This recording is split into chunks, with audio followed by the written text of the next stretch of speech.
milima saba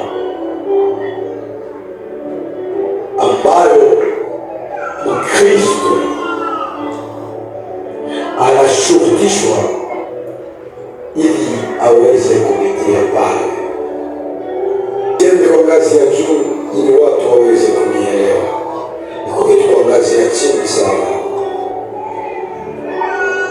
Le sept montagne, milima saba ambayo wa Kristo ama Mkristo anakazishwa ama kushurutishwa ili apite kwa yale milima. Le problème des montagnes, c'est pas les montagnes que c'est toi qui penses, mais le problème des montagnes, c'est les problèmes et l'ordre pour y avoir, pour quitter les montagnes que tu as fait longtemps, comme tourner.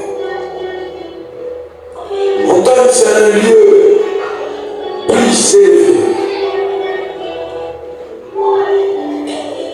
Milima inakuwa nafasi ya kunyanyuka kabisa na nafasi ya juu. Montagne, selon la révélation, c'est un lieu plus élevé. C'est le lieu où Dieu se cache. J'ai été c'est bon. Montagne, c'est le lieu le plus élevé. Mais selon la révélation, la montagne, c'est le lieu où Dieu se cache. Exode 3, premier verset, Jacques 5, verset.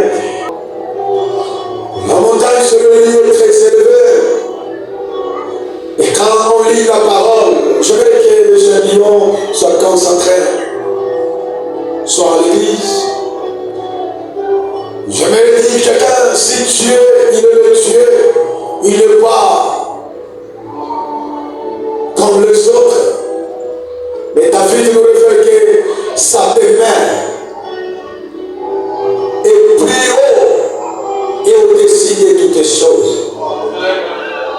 Et si la montagne est élevée, si la montagne est le plus haut, ça prouve que Dieu se cache dans la montagne de Dieu. Il dit, il le met dans le troupeau derrière le désert. Fait à la montagne de Dieu. La montagne de qui? De Dieu. Et quand on dit la maison de Moïse, c'est le lieu là où il réside. La maison présidentielle, c'est le lieu où le président réside. Si la montagne était la montagne de Dieu, cela veut dire que Dieu se cache à la montagne. C'est le lieu. Dieu est créateur, réside.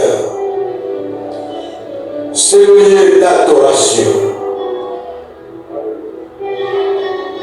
C'est le lieu d'adoration. Genèse 22, je lis au de ceci. La Bible me dit quoi le 5e verset? La Bible me dit ceci. Allah dit à ses serviteurs, restez ici avec l'âme. Moi et le jeune homme, nous irons jusqu'à là, à la montagne, pour adorer. Et nous reviendrons